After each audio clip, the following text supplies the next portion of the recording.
In today's video we are going to be revisiting the first video that I ever did on Red Dead Redemption 2, and that is of course a good old-fashioned serial killer mystery, if you want to call it that, a side mission in which we hunt a serial killer following the clues he leaves behind at his grisly murders to discover his whereabouts, and more importantly, his identity. So gather around the campfire, friends, and enjoy Edmund Lowry Jr. Revisited.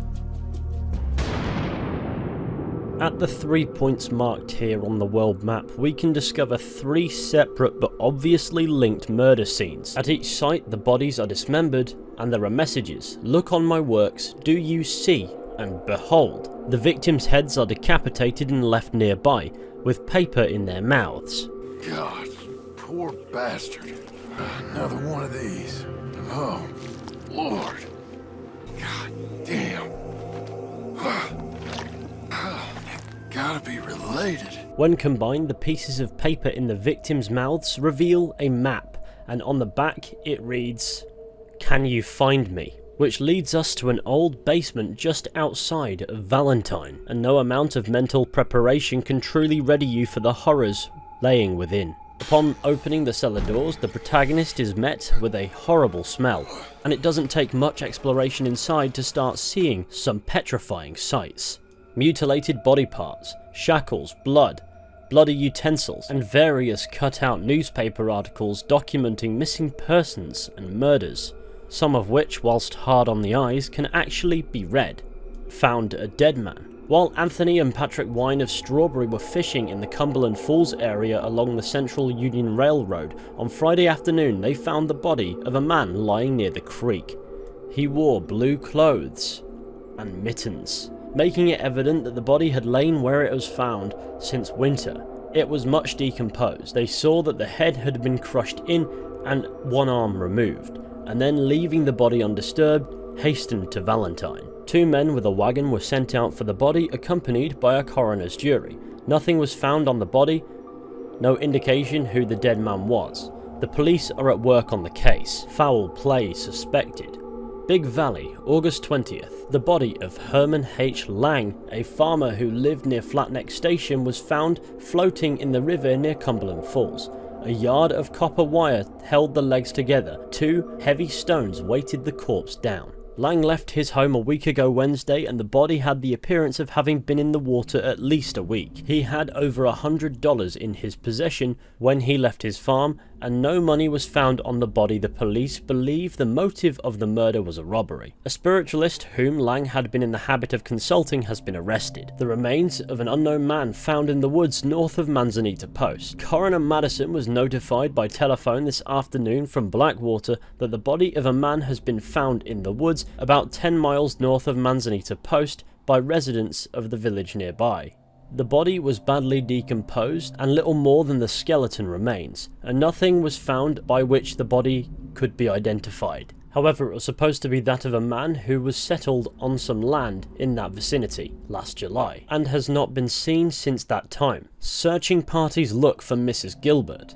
Valentine, February 5th. The state has never before been so thoroughly searched for a missing person, as it is now being for Mrs. Amy Gilbert, wife of Great Plains lawyer who disappeared Friday. It is said that a woman exactly answering Mrs. Gilbert's description spent Friday night at Coburny and Saturday night at Strawberry, leaving that Sunday morning for Cumberland Falls. A squad of searchers left the city last night to search for Mrs. Gilbert between Strawberry and Valentine at the places named. The woman made strange statements and acted in a very nervous manner, indicating that her suffering from nervous prostration had unsettled her mind. Mrs. Gilbert's husband is expected to arrive from Great Plains. The rest is unintelligible, but I presume something along the lines of searching for his wife. A murder mystery. Blackwater police believe they have discovered another Oldenburg case, a ghastly find in the lower Montana River. Blackwater, April 9th. The mutilated body of a man without a stitch of clothing on it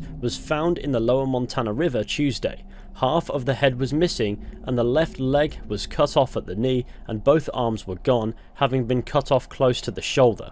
The police believe that another murder mystery of a similar character to the Oldenburg case has been unearthed. The man had apparently been strangled to death, stabbed with some sharp instrument, and then cut to pieces. Around the neck were marks as though a rope had forced its way onto the flesh.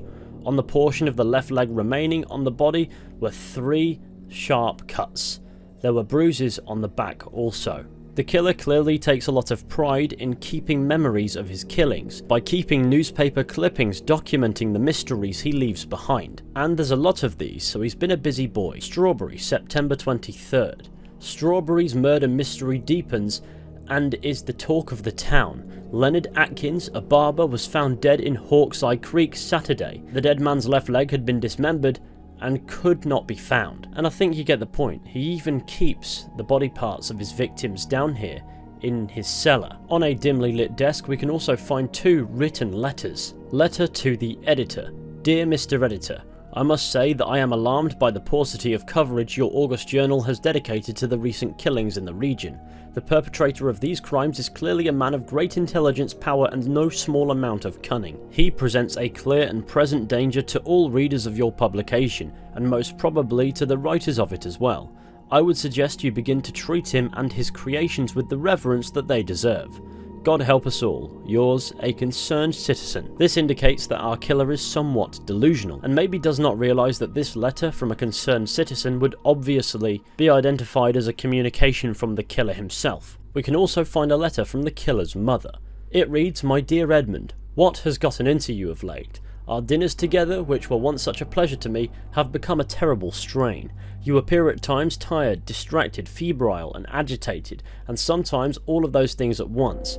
It was a mistake for you to have ever moved out of home. While I approved of your decision to forego marriage in order to spend more time with me, I did not envisage it would be this kind of company. Maybe a wife is what you need after all. Your kindly neighbour has informed me of your comings and goings from your rooms at all hours of the night. Does this mean there is a close friendship your mother doesn't know about? I hope your taste in companionship has improved these past years, but I shall keep an open mind. I should like an explanation of all of this from you presently. Your loving and concerned mother.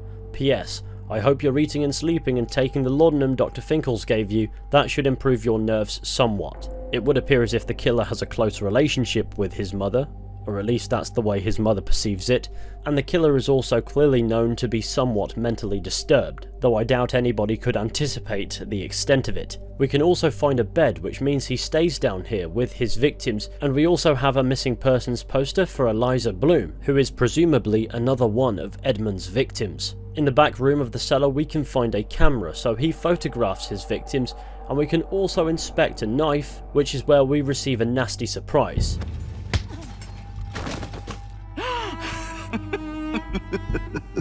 Have you come for me? Or was this all nasty surprise? Or maybe it's both. Maybe it is a nasty surprise, even though you knew I was going to be here. Which is it?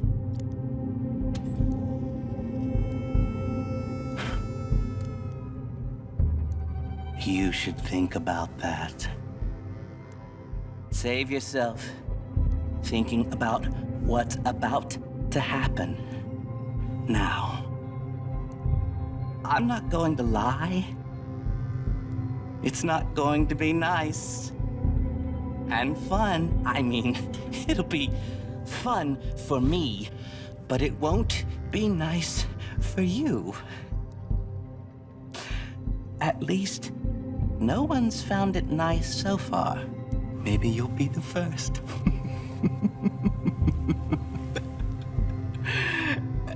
Do you like pain? Is it your friend? It's about to become your very close friend. Very close. But when it's over, release. Glorious release. Now, there's no point fighting. You might as well try and relax a little bit.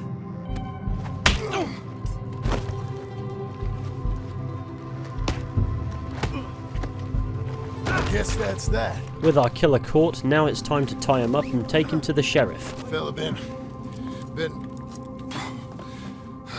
nothing nice. A lot of folk gone missing over the past few years. This sick son of a bitch, he ain't right in the head. That's so. Head on over to the cellar of that broke-down shack on the road to the falls. See for yourself. Okay, come on, you. My name is Edmund. Edmund Lowry Jr. And you'll remember that, my friend. I'm sure I shall. You are a frightening fella. Oh, I'll behave, sir. I'll behave as expected. Well, you better. And I'll get you a lawyer, don't you worry about that. And you get in that cell, calm as you be.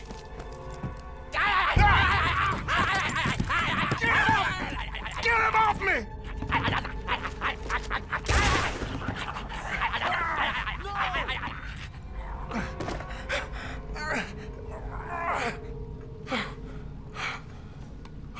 Oh, thank you. Thank you. My lord. What a monster. Like I said, have someone head up to his cabin. Think he's killed quite a few. Oh, there's a lot of sick bastards out there. Edmund Lowry Jr. is now dead, but there's yet more to discover about this creepy individual. Firstly, his name is a nod to Eddie Lowe, which is a serial killer you can find in Grand Theft Auto 4. But there are yet more victims of Edmund Lowry Jr. out there for us to discover. In issue number 69 of the Blackwater Ledger, we can discover that the Blackwater Athletics team has gone missing. Blackwater Athletics team missing. Friends fear they have been foully dealt with. Members of the Blackwater Athletics Club are still missing, and their friends and family are excited by the gravest fears. They were last seen leaving the north edge of town for a group athletics run, and although the most thorough search has been made for them, they cannot be found. Certain facts around the disappearance have given cause for suspicion. The affair has created a sensation in Blackwater and the surrounding community. They had departed on a run and had intended to return the same evening. Their friends are making a diligent search, and police in neighbouring areas have been notified. At first, there were rumours that they had been kidnapped by Indians. However, this appears to be false, as no tribes have engaged in theft of livestock or kidnapping in some years. The Blackwater Athletics team were training for a competitive meet next month and were expected to take top honours in fencing, wrestling and baseball. Unfortunately for the Blackwater Athletics team, they were indeed foully dealt with. In fact, you can find their bodies. They can be found in a mass grave in tall trees. Wait, this one's back alive for some reason. Allow me to fix that. In the mass grave, we can see the Blackwater Athletics team were restrained and murdered, some being mutilated with 2 severed arms and 1 severed leg being posed to form the letter B. You can find that very same assembly of mutilated body parts in Edmund Lowry Jr.'s hideout, leading many to believe that he is responsible for the killing of the Blackwater Athletics team, and thanks to the articles in his lair, we know that he was active in this area too, committing at least a couple of murders between Blackwater and Tall Trees. So what would a couple dozen athletes be to a man as unhinged as Edmund Lowry Jr.? He either caught them by surprise with his cunning ways, or he's a lot stronger than he looks. I think it's most likely a bit of both, but the devil is in the detail with Red Dead Redemption, so this link is here for a reason. Also, the missing person poster for Eliza Bloom in Edmund Lowry Jr.'s cellar is a bit of an inside joke as a reference to Eliza, which was a cut character who later re-emerges in dialogue as the mother of Arthur's son, both of whom passed away. Well, they were murdered, but same thing, right? But that brings us to the end of the grisly story for Edmund Lowry Jr. He's dead now, he can't hurt anybody else, but there's no telling how many people he actually did kill. The number is at least in the dozens and could be in the hundreds. We will just never know because it's not part of the game. Thank you all for watching this video. I hope that you enjoyed. Be sure to go ahead, leave a like, subscribe, share the channel with your friends and all that wonderful stuff, and be sure to whack that notification bell on if you feel so inclined. That'll be awesome, and will go a long way in helping get this channel out there as much as possible. And with any luck, I'll be seeing you all with another video at some point, hopefully soon. So until next time, please do take care, and goodbye.